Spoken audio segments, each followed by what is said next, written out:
जी, आज हमने पढ़ना है सेकंड क्वेश्चन का जो कि चैप्टर है on the choice of a profession.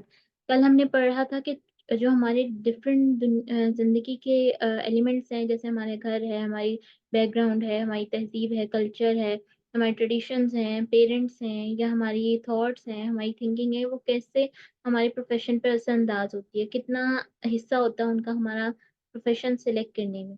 आज हम पढ़ेंगे बैंकिंग एज अ प्रोफेशन कि बैंकिंग को हम एज अ प्रोफेशन कैसे ले सकते हैं। What is the writer's opinion about the banking as a profession in the end what is the role of parents in selection of a profession, यानी किस तरह से पेरेंट्स का रोल होता है हमारे प्रोफेशन को सिलेक्ट करने में, और राइटर की क्या ओपिनियन है कि बैंकिंग का प्रोफेशन कैसा है।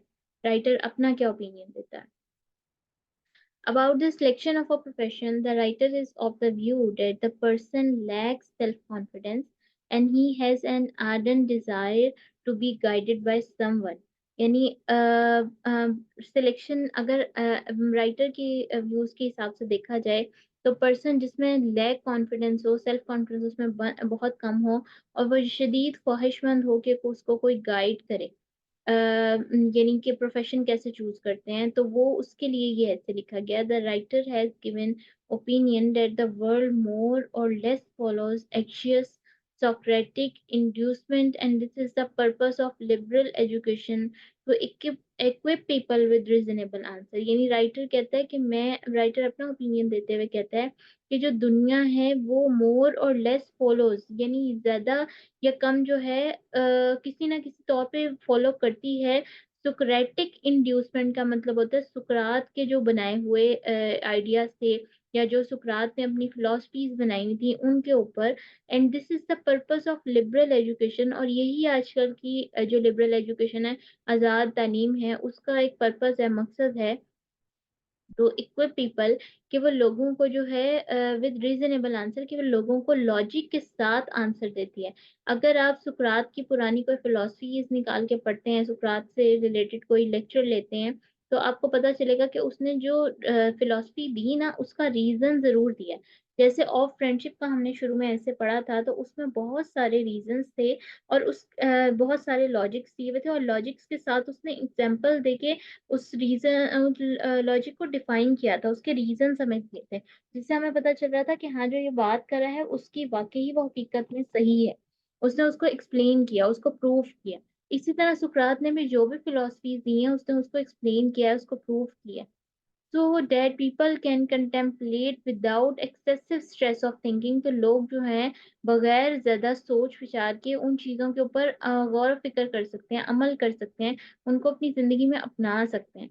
Robert Sitterson has advocated the fact that the people are so much occupied in their lives, so they become totally unaware of their motives of life। यानी वो कहते हैं कि वो ना अपने, कुछ लोग ऐसे होते हैं, जो रॉबर्ट सेटरसन है, वो हमें इस बात की तरफ तवज्जो दिलाता है कि कुछ लोग बहुत ज्यादा अपनी जिंदगी के इस कदर मगन होते हैं अपनी जिंदगी में, यानी जो बाकी चीजें होती हैं, जैसे आप समझे प्रोफेशन के अलावा जो बाकी चीजें होती हैं, फैमिली, फ्रेंड्स, उनमें इतने मगन होते हैं कि वो उन्होंने कभी इस बारे में सोचा ही नहीं होता कि उनकी जिंदगी का असल मकसद क्या है।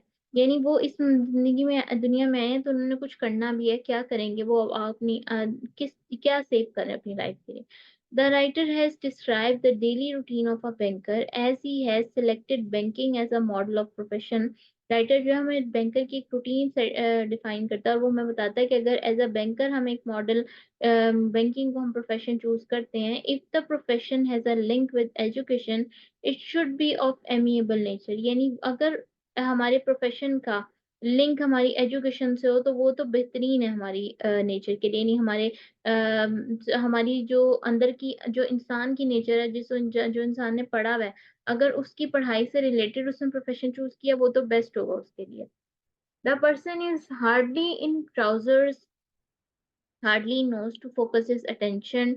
यानी जो पर्सन है वो ज्यादातर जो है वो यही होते हैं कि अपने पजामे में, ट्राउजर्स, उन्होंने कहा ट्राउजर्स का मतलब है यानी इजी फॉर्म में होते हैं ट्राउजर्स। अगर मैं नॉर्मली आपसे वर्बली इसका मतलब बताऊं, तो वो यही होगा कि वो अपने पजामे में होते हैं। पजामे में होने से मुराद ये नहीं कि वो ऑफिस में पजामा पहन के जाते हैं, मतलब इसका ये है कि वो रिलैक्स वे में होते हैं, वो कोई ज़्यादा एक्टिव नहीं रखते अपने आप को।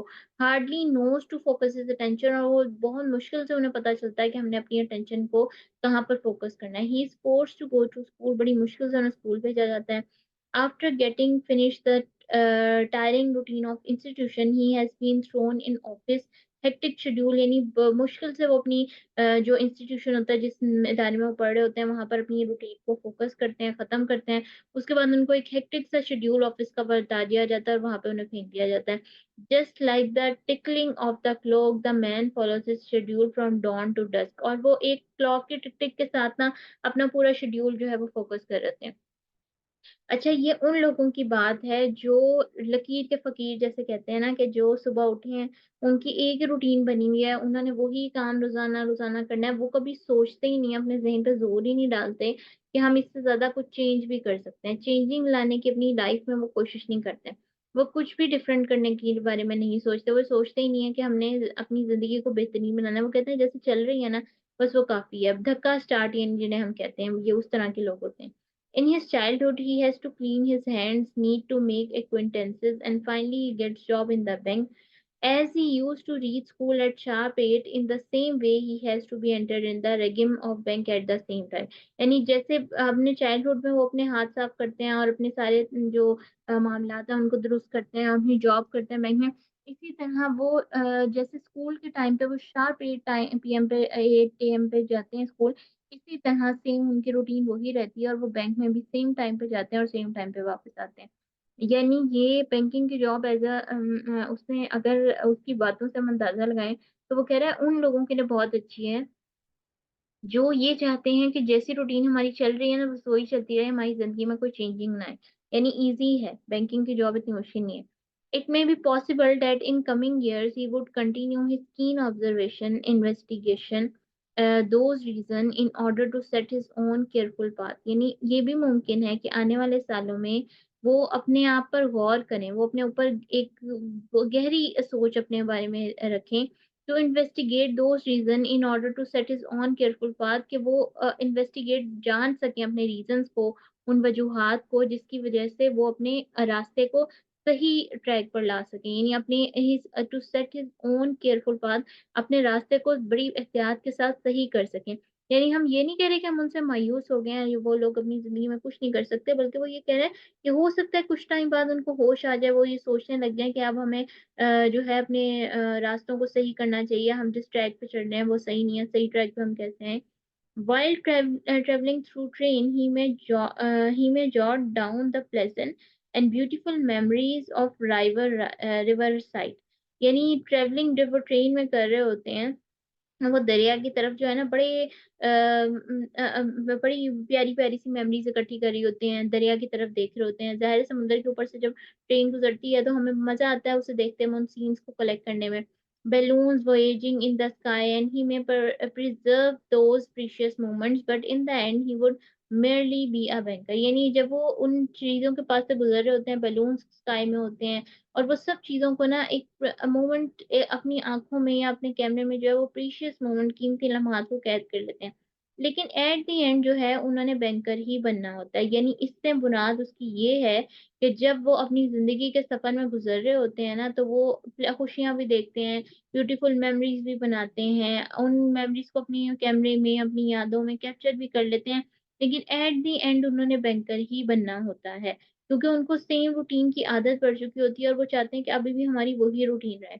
The writer has attributed his point of view that the example of the banker is like tamed elephant who really gets impressed by ancient species of the same elephant। यानी ये ना एक राइटर उसको मिसाल देता है कि बैंकर की मिसाल एक पालतू हाथी जैसी है, जो बिल्कुल उसी तरह से उन्हीं रवायात पे चलना चाहता है, एंशिएंट स्पेशीज़ जो उसके पुराने वक़्तों के हाथी जो हैं वो सेम उसके जैसे रवायात फ़ॉलो करते आ रहे हैं, वो भी सेम उसी ट्रैक पे चल रहा है, उसको कुछ भी नया सीखने की ज़रूरत नहीं है। In the matter of profession, any father has a desire to decide honest, assiduous, respectable, profitable employment to lead a successful life in society। अगर एक फादर जो है वो ख्वाहिश करता है ये डिसाइड करने की कि वो एक ईमानदार, मेहनती, बाइज़्ज़त और जो प्रॉफ़िट वाली हो उसकी एम्प्लॉयमेंट ऐसी सक्सेसफुल लाइफ जो है वो सोसाइटी में बिलोंग करे। A man can lead a peaceful life, एक आदमी एक सुकून वाली ज़िंदगी जीना चाहता है, if he is able to support others, अगर वो दूसरों को सपोर्ट करने के काबिल है। It can lay the foundation of his life like a bright and clear morning, और वो अपनी ज़िंदगी की जो बुनियाद है वो बड़ी चमकदार और साफ-सुथरी मॉर्निंग के साथ करना चाहता है। To sum up we can say, और इस कंक्लूजन में हम कह सकते हैं कि जो राइटर है वो अपना ओपिनियन ओपाइन्स, मतलब अपना ओपिनियन देता है, अपनी राय देता है, due to admirable reverend father and dignified mother who have an important contribution of a profession. ये वो कह रहा है कि जो उसके जो वालिद हैं, रेवरेंड कहते हैं एहतराम वाले, यानी जिसका जो बाअदब कहते हैं, डिग्निफाइड मोहतरम, जो उसकी वालिदा हैं वो बहुत ज़्यादा इम्पोर्टेंट रोल प्ले करते हैं उनके प्रोफ़ेशन में, and it is the profession which finally gives direction to his life, और यही पेशा होता है जो ज़िंदगी में उसको सिमट देता है। अच्छा, फादर-मदर को क्यों उन्होंने कहा है? क्योंकि बहुत ज़्यादा ना चीज़ें हम बच्चों के दिमाग में डालते हैं। यानी आप समझें, बच्चे आपका आईना होते हैं, तो अगर आप बच्चों के सामने जैसा बिहेव करेंगे, जिस तरह उनको ट्रीट करेंगे, जो चीज़ें उन्हें सिखाएँगे, वही चीज़ें वो अपनी ज़िंदगी में इम्प्लीमेंट करेंगे, वो ज़्यादा मुख्तलिफ नहीं होती। बस फ़र्क सिर्फ़ इतना होता है कि हम उन चीज़ों को ना एक्सेप्ट नहीं कर रहे होते कि ये चीज़ें बच्चों ने हमारे से सीखी हैं। क्योंकि हमें कभी भी जो है अपनी गलतियाँ मानने की हमारे अंदर करेज नहीं होती। हम ये नहीं सोचते कि ये हमारी गलती है। हम अपनी गलतियाँ दूसरों पर डालते हैं, और यही हमारा सबसे ज़्यादा माइनस फैक्ट है। जब तक हम अपनी ज़िंदगी को खुद से, अपनी गलतियों को खुद से एक्सेप्ट करना नहीं सीखेंगे, तब तक हम ज़िंदगी में कुछ नहीं कर सकते। जो इंसान अपनी गलतियाँ दूसरों पर डालने की कोशिश करता है ना कि इसकी वजह से ये हुआ, इसने मुझे ये कहा, अगर ये ना करता तो ये ना होता, तो वो ज़िंदगी भर इंसान दूसरों की ही गलतियाँ ढूँढता रह जाता है, कोई सॉल्यूशन नहीं ढूँढ पाता, और ना वो इंसान कामयाब हो पाता है। हाँ, जो इंसान ये सोचता है कि क्यों ये हो गया? अच्छा, इसमें मेरी क्या गलती थी? मुझे क्या ठीक करना चाहिए?